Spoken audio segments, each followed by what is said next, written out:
دا باید په زغرده ووایم چې اتمر صاحب او ستانکزي صاحب د جمهوریت په سقوط کې مهم رول لوبولی.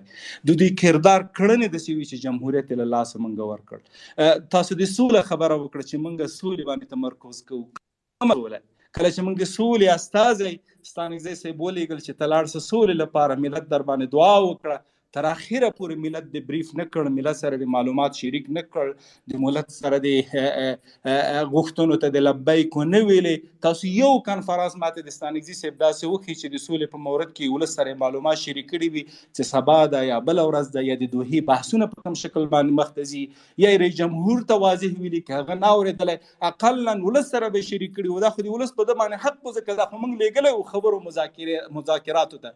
نو کله چې یو څوک مو سولې برنامې لپاره لګلی او هغه ناکام وي، نو وروسته به موږ ته کومه سوله راوړي؟ یا همدارنګه د ملي یووالي بحث به په کوم شکل وکړي؟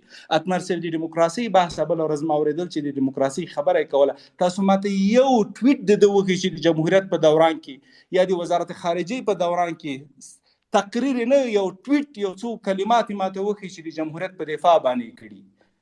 7 کاله یا 8 کاله یو څوک په موقف په دې خاطر باندې کار وکړي چې یوازې هغه ځان ته کار کوي.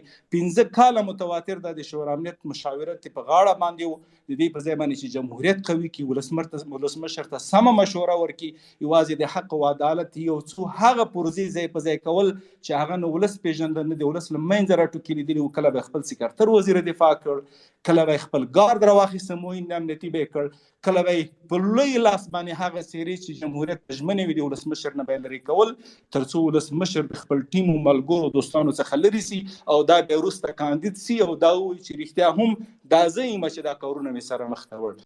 د نظام په سقوط کې چې کوم کسانو لاس درلودو په ارګ کې چې کومې څیرې وي، او خو د ستا د اتمر صاحب نه ستا ډېر دوستانو، ستا ډېر نږدې ملګري وو. او بله دا ده چې د نظام په سقوط کې یوازې د ارګ هغه نږدې حلقه نه، بلکې جنګ سالارانو ډېر مهم رول لرو چې هغوی امتیازات اخیستل مګر مسئولیت هیڅ نه احساسو. هغوی د نظام د بقا دپاره کار نه کوو، هغوی صرف شخصي امتیازاتو دپاره کار کوو چې همدغه سبب شو چې نظام سقوط وکړي. بله موضوع دا ده چې ارګ هغه وخت کې سقوط وکړو چې کله د ماشومانو ډک شو. ارګ په هغه وخت کې سقوط نه کړی، نظام اسلامي جمهوریت په هغه وخت کې سقوط نه کړی کله چې اتمر صاحب په تصمیم ګیرۍ کې ارګ کې حضور درلود.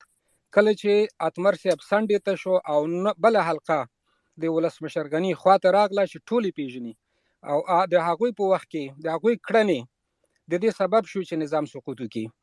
بې تجربه کم سنه نجونې د نظامي قواو په راس کې تر معاونه پورې ورسول.